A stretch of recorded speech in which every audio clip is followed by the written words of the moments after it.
মিঠু ঘুম থেকে উঠে দেখল মা বিড়াল তাকে দুধ দিয়েছে।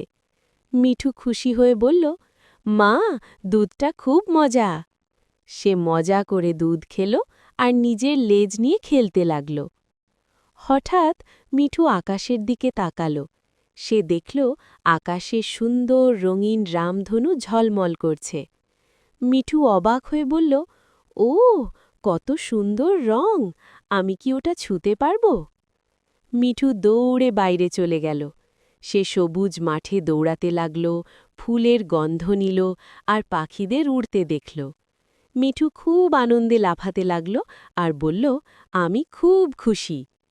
কিছুক্ষণ পর মা বিড়াল ডাকল, মিঠু, মিঠু, কোথায় তুমি? ঘরে এসো। মিঠু বলল, আচ্ছা মা, আমি আসছি। মিঠু হাসতে হাসতে ঘরে ফিরে এলো।